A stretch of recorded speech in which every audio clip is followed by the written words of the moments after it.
حضور نے فرمایا اگر تو نے کسی شخص کی ایسی جگہ توہین کی جہاں اس کی عزت بنی ہوئی تھی، تو نے کسی کو ایسی جگہ رسوا کر دیا جہاں اس کی عزت، کسی نے آپ کے سامنے آ کے کسی آدمی کی تعریف کی تو نہیں تمہیں نہیں پتا، میں بتاتا ہوں۔ حضور فرمانے لگے اگر تم نے کسی شخص کی ایسی جگہ توہین کی جہاں اس کی عزت بنی ہوئی تھی تو رب بھی تمہیں اس جگہ رسوا کرے گا جہاں تمہاری عزت بنی ہوئی ہو۔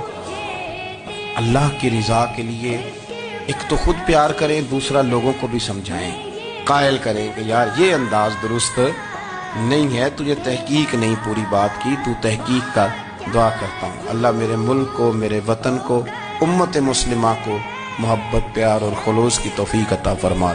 یہ سوچتا ہے سب سے پہلے کسی لڑکی کو قابو کر لینا چاہیے، بہت بڑا کام ہے۔ ممبئی کے نوجوانوں کو یہ کس نے بتا دیا؟ میرے عزیزو یہ تو چھچوروں کا کام ہے، بہادروں کا کام نہیں۔ بہادروں کو قائل کرنے کے لیے عورت ہے، عورت تو کسی کو بھی مل جائے گی، جو تمہارے مقدر میں وہ مل جائے گی، آپ کے کام نہیں ہے۔ آپ کو میں بتاؤں حضور پاک کے ایک اور جانثار انس بن نزیر اپنی بیوی سے بہت عشق کرتے تھے، محبت کرتے تھے، لیکن یہ ہے کون؟ رسول اللہ صلی اللہ علیہ وسلم کے ہمراز ہیں۔ حضور ان کے گھر جاتے تھے، ایک دن دوپہر کے وقت ان کے گھر بیٹھے، مکہ سے ایک خط آیا، حضور پاک نے کہا انس پڑھ کے سناؤ کیا ہے؟ انہوں نے پڑھ کے سنایا کہ مکہ والے جنگوں کی تیاری کر رہے ہیں، اور یہ راز تھا، وہاں کے حالات سب بتا دیے تھے خط میں۔ رسول پاک نے فرمایا موڑ کر رکھ لو، یہ تیرے اور میرے بیچ میں راز ہے۔ انس بن نزیر نے کہا ٹھیک ہے یا رسول اللہ، آپ نے حکم فرمایا۔ اس کے بعد جب حضور گھر سے نکلے، ان کی بیوی اندر سے آئی، جو ان کی بہت بڑی محبوبہ ہے، ان کی معشوقہ ہے، بے حد محبت کرتے تھے۔ باہر آئی، کہا انس بن نزیر کس کا خط آیا تھا؟ رسول اللہ کے پاس کیا پڑھ کر سنا رہے تھے؟ کہا خبردار، محبت اپنی جگہ، وہ رسول اللہ کا راز ہے، وہ رسول اللہ کا راز ہے، نہیں بیان کر سکتا۔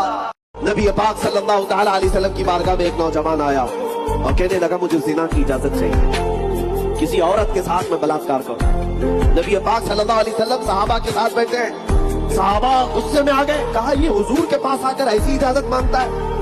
مگر میرے نبی رحمت للعالمین، صحابہ سے کہا بیٹھ جاؤ، اس کو آنے دو۔ میرے آقا نے قریب بلایا، کہا زنا کرنے کی اجازت چاہتے ہو؟ کہا ہاں میری خواہش ہے۔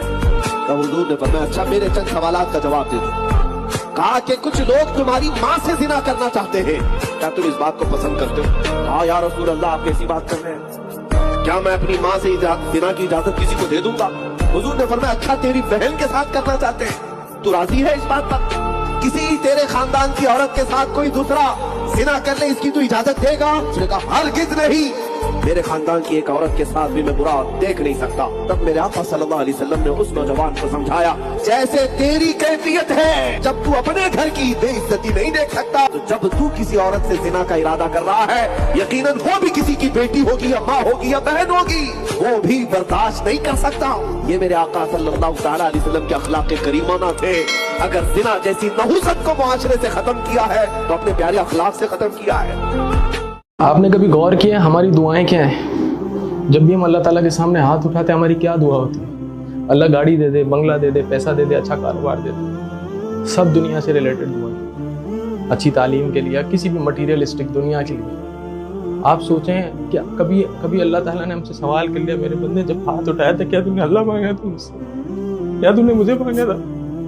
تم نے دنیا جہاں کی ساری چیزیں مانگ لی تھی، مجھے مانگا تھا کہ اللہ تو چاہیے، تیری خوشی چاہیے، تیرا دیدار چاہیے۔ جنتیوں کے لیے سب سے بڑا جو انعام ہے، سب سے بڑا انعام جو ہے وہ میرے رب کا دیدار ہے۔ سب سے بڑا انعام اس کے لیے ہے کہ اللہ تعالیٰ اپنا دیدار کرائیں گے اس کو۔ یہ دل جو میرا تڑپ رہا ہے نا دنیا کے اندر، جو کہیں اس کو ہر طرف اس کو بے چینی، بے قراری فیل ہوتی ہے، وہ صرف اس لیے کیونکہ اس کو اللہ کا دیدار نہیں ملا۔ یہ دل بنا ہی اللہ کے دیدار کے لیے تھا، وہ نہیں ملا اس کو، جو قیامت کے دن انشاءاللہ جنت میں ہم سب مسلمانوں کو ملے گا انشاءاللہ۔ کیا ہم نے مانگا ہے کبھی اللہ سے کہ اللہ تیرا دیدار چاہیے، اللہ مزید انتظار نہیں کروا؟ اپنی دعاؤں میں اللہ کو مانگا گیا۔ دنیا مانگ لے ٹھیک ہے، وہ دینے سے منع نہیں کرتا، اس کے خزانوں میں کسی چیز کی کمی نہیں۔ اللہ سے اللہ مانگے، اس کی نصرت، اس کی مدد مانگے، اس کا ساتھ مانگے۔ اللہ مجھے صبح شام تیری ضرورت ہے اللہ، اور کچھ نہیں چاہیے اللہ۔ میں دنیاوی چیزیں تو مجھے نہیں دے گا، میں نہیں مایوس ہوتا تیرے ساتھ، لیکن تو اگر میرے ساتھ نہیں ہوگا اللہ، میں یہ برداشت نہیں ہو سکے گا اللہ مجھ سے۔